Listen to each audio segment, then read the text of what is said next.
हमारे साथ है बहुत ही beautiful, gorgeous and hot Nikki Tamboli. First of all Nikki, welcome to our channel. Thank you, thank you. Like top 3, how does it feel जब top 3 बन के आप बिग बॉस 14 के फिनाले में स्टेज में खड़ी थी? What was the feeling? I feel great obviously, और आई नेवर फेल्ट कि इतने दूर तक मैं जाऊंगी, क्योंकि वापस आने के बाद मेरी गेम थोड़ी सी वीक पड़ गई थी। वो एक अपने आप को तो समझ में आता है कि हम कितने लैग बिहाइंड कर रहे हो। तो मुझे लगा नहीं था कि मैं टॉप 3 में पहुंचूंगी, क्योंकि मेरे कॉम्पिटिटर्स जो थे वो काफ़ी टफ थे। उन लोगों ने इंडस्ट्री में काफ़ी साल से काम किया हुआ था और मुझे बस 4 साल हो गए हैं। तो बट ठीक है, अपने फैंस का मैंने दिल जीता है, लोगों के दिल जीते हैं, हंसाया है, एंटरटेन किया है। उस वजह से अगर वो मुझे टॉप 3 में पहुंचाते हैं तो I am very grateful. Okay, हमने आपकी जर्नी देखी। आई मस्ट से कि आपकी जर्नी वाकई बहुत एंटरटेनिंग थी फैंस के लिए, और साथ ही साथ कई सारे अप डाउन, आप एपिक भी हो गई थी, फिर से या आई थी। बट आपसे जानना चाहें कि आप अपनी जर्नी को किस तरह देखती हैं बिग बॉस 14 में, तो वो कैसे? ओके, तो मेरी बिग बॉस 14 की जर्नी बिल्कुल भी इजी नहीं थी, बहुत डिफ़िकल्ट थी। जब मुझे ये ऑफ़र आया था तभी मुझे पता था कि पूरा घर, ऐसा एक दिन आएगा कि पूरा घर मेरे अगेंस्ट हो जाएगा, क्योंकि मेरा नेचर बिल्कुल भी नहीं है कि मैं फ्लेक्सिबल रहूँ। मैं एडजस्ट नहीं कर पाती हूँ किसी के भी साथ। और अब 15 लोगों अलग अलग टाइप के पर्सनालिटी है, और मुझे पता है कि मेरी किसी से भी नहीं बनेगी, क्योंकि अब सी हर व्यक्ति को लगता है कि हम अलग हैं, लेकिन I am genuinely I feel कि आई एम यूनिक, क्योंकि जो मेरे स्टैंड्स होते हैं, जो मेरे डिसीजंस होते हैं, वो किसी से भी सहमत नहीं होते। मतलब आपका सपोज अगर आप मेरे दोस्त हो, तो आपका सुन के मैं वो डिसीजन नहीं लूँगी, मैं वो समझूंगी, लेकिन करूँगी वही जो मेरे को सही लगता है। तो मुझे पता था इतने लोग आए हैं, इतना गर्दी है घर के अंदर, किसी से भी जमेगी नहीं, कैसे अपने आप को फ्लॉन्ट करना है, कैसे अपने आप का पक्ष सही से दिखाना है कि मैं ही सही हूँ। तो मुझे पता था कि ये ऐसा सिचुएशन आएगा कि सब लोग अगेंस्ट हो जाएंगे। पहले ही हफ्ते पूरा घर, जब वो 7 आइटम्स का था, पूरा घर मेरे अगेंस्ट था। तो बहुत डिफ़िकल्ट जर्नी रही है, बहुत अप्स एंड डाउन्स। कोई मेरे साथ नहीं था एक्सेप्ट जान, कोई दोस्त नहीं था। सीनियर्स मेरे फेवर में थे, क्योंकि they know how to play game. तो गेम के हिसाब से अगर देखा जाए तो दे थॉट कि ये सही है लड़की जो भी है। तो और बाकी सबको तो पता ही नहीं था कि गेम था क्या, वो है क्या, वो कहाँ आए हैं, उनको कुछ समझ में नहीं आ रहा था जितना मुझे समझ रहा था बिग बॉस का गेम। तो काफ़ी अप्स एंड डाउन्स थे, काफ़ी डिफ़िकल्ट थी सिचुएशन। लोगों से बना के रखना भी था, सेफ भी खेलना था। बट जब मैं फर्स्ट हाफ में मैंने बिल्कुल भी सेफ़ नहीं खेला। जो मेरे मन में आया मैंने बोला, जिसको मुझे नॉमिनेट करना था मैंने किया। मैंने अपने दोस्तों को भी कभी कभी डिच कर दिया, इरिटेट होके, फ्रस्ट्रेट होके। तो सेफ़ तो मैंने बिल्कुल नहीं खेला फर्स्ट हाफ में। सेकेंड हाफ में मैंने सोचा, मैं बाहर आई थी, मैंने देखा कि यार रिश्तों की भी वैल्यू करना सीखना चाहिए निकी, इतना लाइटली नहीं लेना चाहिए रिश्तों को। तो मैंने सोचा, मैंने एक माइंड सेट किया कि मुझे रिश्ते बनाने हैं। तो मैं सेकेंड हाफ में आई तो मैंने कोशिश करी रिश्ते बनाने की, लेकिन मेरी पहले ही दूसरे हफ्ते शायद से मेरे एजाज से फ़ाइट हो गई थी, तो छोटे से रीज़न में। तो मुझे ऐसे लगता है कि ताली एक हाथ से नहीं बजती, उनके तरफ से भी कुछ चीज़ें आई तभी मैंने ताली मारी। तो वो दोनों तरफ से आई थी, तो फिर वहाँ पे वो रिश्ता ख़त्म हो गया था। उसके बाद जान तो था नहीं, फिर मेरा किसी और से रिश्ता था ही नहीं। बाकी सब लोग मेरे को मतलब बस जानते थे। रुबीना अभिनव से मेरी क्रॉस थी, लेकिन जब मैं घर पे आई तो मुझे एक वाइब मिली रुबीना और अभिनव से कि वाह, दे आर हैप्पी कि मैं आई। तो मैंने अपने तरफ से भी हाथ बढ़ाया, उन्होंने भी हाथ बढ़ाया कि वो देखना चाहती। मतलब एक कैप्टन, मुझे आज भी याद है, एक कैप्टनसी का टास्क था और सब लोग कह रहे थे राहुल को कैप्टन बनाना है, और आई वॉज़ रेडी, मैं सैक्रिफाइस करने को रेडी थी। मैंने कहा कि ठीक है, मैं राहुल को कैप्टन बना दूंगी। तो फिर रुबीना और अभिनव ऑब्वियसली राहुल के अगेंस्ट से, उन्होंने कहा कि नहीं निकी, हम उसको नहीं बनाएंगे। लेकिन रुबीना ने मुझे कहा था एज अ फ्रेंड, मैं अपनी तरफ से हाथ बढ़ा रही हूँ कि मैं, अगर वो सैक फेंकने का बारी आएगा तो मैं राहुल का सैक फेंक दूंगी, मैं तुझे कैप्टन बनाऊंगी। तो तब मुझे लगा वाह, सामने से अगर कोई हाथ बढ़ा रहा है तो आई शुड ऑल्सो। और तभी से हमारा रिश्ता शुरू हुआ and it went very beautifully. और अभी तक वो रिश्ता है और आगे भी हमेशा रहेगा, क्योंकि एक बॉन्ड अगर दिखता है तो आप उससे कभी लड़ोगे नहीं, है ना। अगर झगड़ा होता भी है तो आप शांत रहोगे, आप गलतियाँ एक्सेप्ट कर लोगे, आप चुप रहोगे, आप एकदम साइलेंट।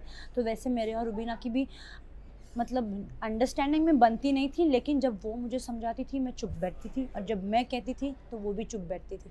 हम दोनों अपने अपने पक्ष रखते थे, कितना सुनना है कितना नहीं, सुन लेते थे जी भर के, लेकिन करते हमारे थे, मन के थे।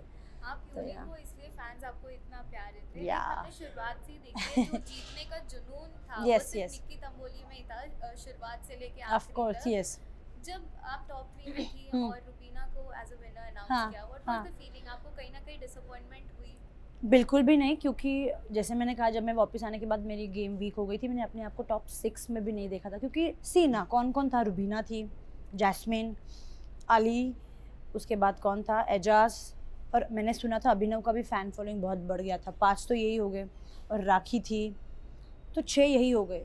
मैं अपने आप को टॉप 6 में भी नहीं देखती थी, लेकिन पता नहीं ऐसे क्या हुआ, फैंस को मेरा कौन सी चीज़ पसंद है कि मुझे टॉप 3 में पहुंचाया। I am shocked, at the same time I am happy. But मुझे ना सी हर चीज़ की भूख होती है कि ये करना है लाइफ में। I am hungry to do work and to gain knowledge. But top 3 में हूँ तो आई एम ग्रेटफुल। लेकिन मेरे को मतलब वो कहते हैं ना, मतलब हम लोग मराठी में तो हवरेट कहते हैं। हवरेट मतलब कि इतना भी लालच मत रखो किसी भी चीज़ के लिए। मेरे बाद अगर मैंने किसी को विनर देखा था फर्स्ट हाफ में, तो वो एजाज था, क्योंकि मेरी उससे बहुत बनती थी। एजाज से फिर झगड़ा हो गया, उसके बाद रुबीना मेरे से क्लोज हुई, तो मेरे बाद जिसको मैंने एज अ विनर देखा है वो रुबीना। तो रुबीना जब जीती जब मैं बाहर निकलने से पहले मैंने रुबीना को बोला था, रुबीना मैं टॉप 3 में तो पहुंच गई, अगर मैं नहीं जीती तो you have to take the trophy and come.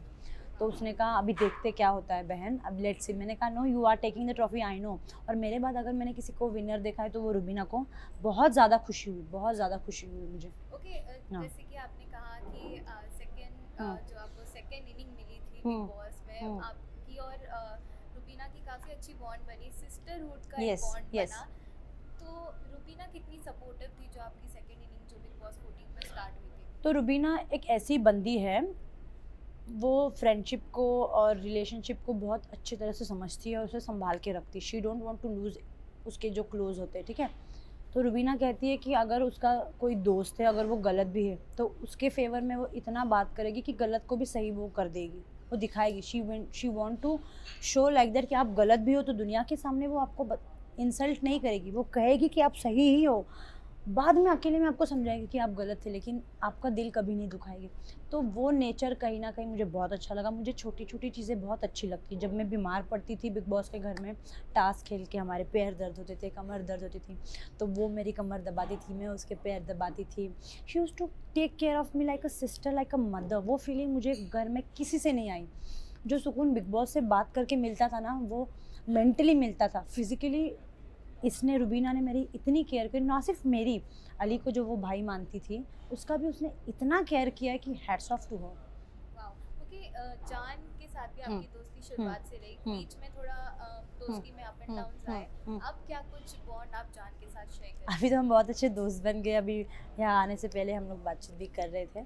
तो ही is a very sweet guy, काफ़ी जेन्यून है। हाँ, गेम पॉइंट ऑफ व्यू से उसको गेम समझ में नहीं आया, but as a human being he is very talented, very sweet, very humble, very down to earth, very caring and also supportive है। सपोर्ट करता है, क्योंकि जब घर मतलब फर्स्ट 2 हफ्ते में पूरा घर मेरे अगेंस्ट था, he was the one to take stand for me, अपना थिंग्स कॉम्प्रोमाइज़ करता था फॉर मी। तो हाँ, लोग कहते थे उसका स्टैंड नहीं, बट मुझे जितना लगता है उसने मेरे लिए जितना नेसेसरी था मेरे लिए उसने स्टैंड लिया है। हालांकि उसके लिए नहीं लिया, लेकिन एक दोस्त के लिए स्टैंड लेना भी बहुत बड़ी बात होती है। ही इज़ वेरी स्वीट। कि हमने देखा था कि जान जब एलिमिनेट हो रहे थे आप काफ़ी इमोशनल भी हो। हाँ, क्योंकि मेरा क्या होता है, हाथ से चीज़ निकल जाती है ना, तब मुझे एहसास होता है। ऐसे काफ़ी बार हुआ है। तो जान घर से चला गया और उसके बाद इमीडिएटली मुझे एक स्ट्राइक हुआ, यार जान नहीं है, और वो एक सूनापन सा है ना, वो महसूस हुआ।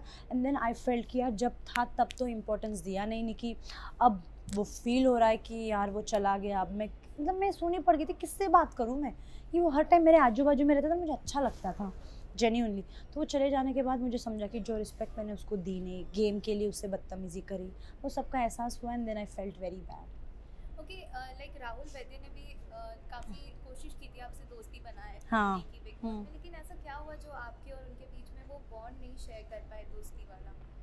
मुझे ऐसे लगता है राहुल वैद्य जो है, he is also nice human being, अच्छा गाता है, दिल का अच्छा है, बट उसको वीकेंड पे कहा गया था जमूरा। तो अब कहा ऐसे ही तो नहीं कहेंगे, मुझे भी तो कहा गया था थाली का बैंगन, क्योंकि समझ में नहीं आ रहा था ऑडियंस को कि कर क्या रही है, इधर भी नहीं उधर भी नहीं। तो वैसे उसको भी बोला था, क्योंकि उसको बोला था, मुझे ऐसे लगता है क्योंकि वो चाहता है कि हर व्यक्ति उसे सपोर्ट करे। जब वो कैप्टेंसी का टास्क था, वो बैग फेंकने वाला गुब्बारे का, वो हर किसी को जाके बोल रहा है कि मुझे कैप्टन बना, वो अपने बलबूते पे कुछ नहीं कर पा रहा था। आई अंडरस्टैंड बहुमत लेना भी एक गेम है कि आपकी तरफ सब लोग आ रहे, बट इतना बहुमत लिया। मैंने फर्स्ट गेम की वो तो तीर तो मैंने ही मारा था ना, मैंने किसी और का फेंका और फिर किसने, अर्शी ने उसको नहीं बनाया। तो मुझे अब ऐसे लगता है कि you should be very smart. आप सबको बहुमत दे रहे हो, आपको बना भी रहे हो, आप बहुमत में गेम में आप सबको इकट्ठा कर भी रहे हो, लेकिन एक बंदी है जो गेम कभी भी बिगाड़ सकती है, और मैंने वो किया क्योंकि यार मतलब वो चाहता है कि हर वक्त उसका कोई ना कोई हेल्प करे। तो मेरी भी तो एक्सपेक्टेशंस थी कि मुझे भी आप बचाओ। स्टार्टिंग से मैंने उसको कभी नॉमिनेट नहीं किया, उसने मुझे 2 बार नॉमिनेट किया ये कहते हुए कि वो मुझे टॉन्ट मारती है। यार मतलब आप दोस्त बोलते हो और फिर आप उसी दोस्त को नॉमिनेट करते हो। नॉमिनेशन का मीनिंग है कि घर से बेघर होना। मतलब आप दोस्त, अगर दोस्त है तो आप कैसे चाहोगे ना कि आप घर से चले जाओ, जो मैंने कभी नहीं चाहा उसके लिए। मैंने हमेशा उसको बचाया है, और मुझे नहीं लगता बचाने के बाद भी उसने मेरे साथ बैठ के कभी ही वॉज नेवर थैंकफुल कि यार तूने मुझे बचाया। हालांकि जनता थे उसके लिए बाहर, आई न्यू इट, और उसको भी पता था कि उसकी जनता है, बट एक दोस्त भी तो होता है कि एक दोस्त ने बचाया तो उसको how you should be thankful to her. एक जेस्चर होता है, वो वाइब मुझे उससे कभी आई नहीं। वो स्वीट जेस्चर जो मुझे रुबीना से आई वो मुझे राहुल वैद्य से ऑनेस्टली नहीं आई। Even if he is a nice guy, of course he is, but वो एक वाइब नहीं आती। तो फिर मुझे लगा यार मैं खुश नहीं रह पाऊँगी ऐसी दोस्ती में, तो मुझे लगा कि मैं कितना हेल्प करूँ। तो आई वॉज लाइक, मैंने फिर पीछे हट गई थी कि बस हो गया यार। क्योंकि दोस्ती की बात चल रही है तो अली से भी कहीं ना कहीं आपकी दोस्ती हमने देखी थी, अब क्या कुछ है अली?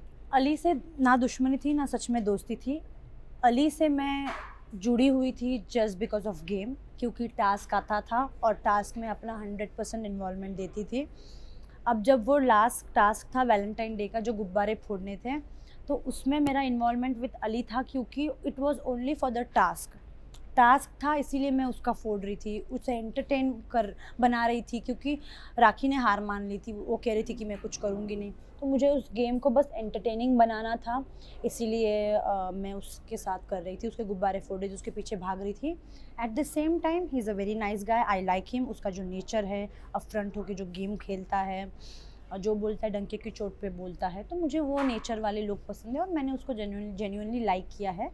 बाहर आने के बाद अब तक तो हमारी बात हुई नहीं, अगर भगवान ने चाहा हमारी दोस्ती रहे आगे भी तो बता नहीं। ओके, लेकिन कंटेस्टेंट्स ने हमेशा बोला है कि आप दोस्ती करते हैं सिर्फ मतलब के लिए कि आपको गेम में आगे बढ़ना है, सो मैंने किससे, मुझे नहीं लगता मैंने किसी से मतलब के लिए दोस्ती करी थी। हालांकि मैं एक ऐसी व्यक्ति हूँ जिस बंदी को घर के एक सदस्य ने नॉमिनेट किया है,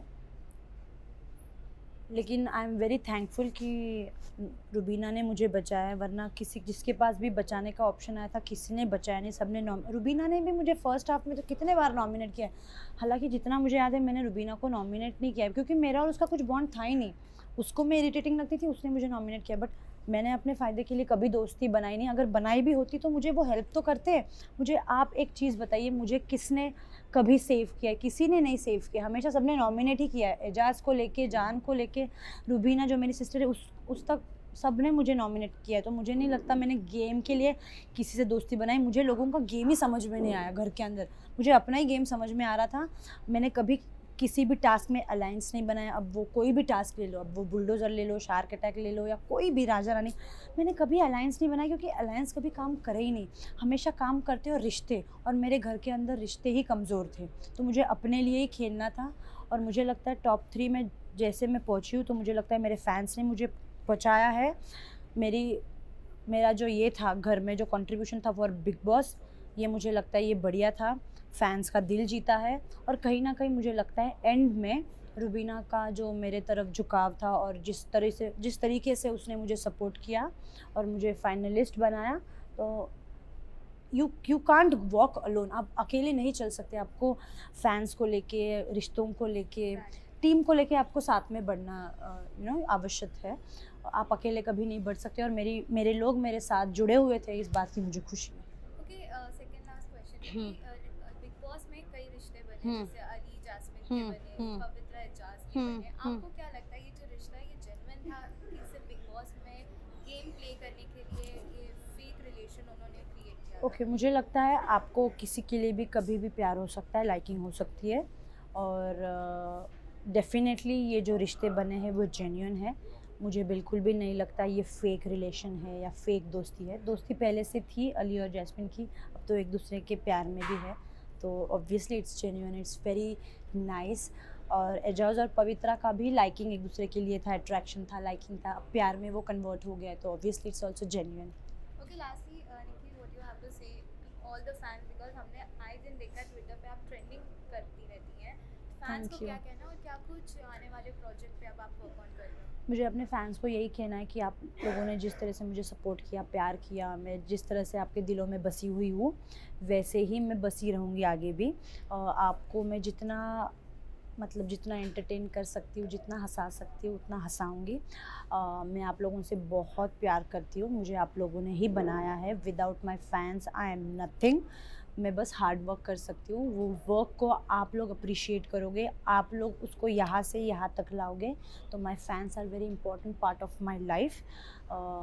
और आने वाले दिनों में you will see me in music videos, hopefully you will soon see me in movies. So just wait for it and keep loving me. I love you a lot. Wow, thank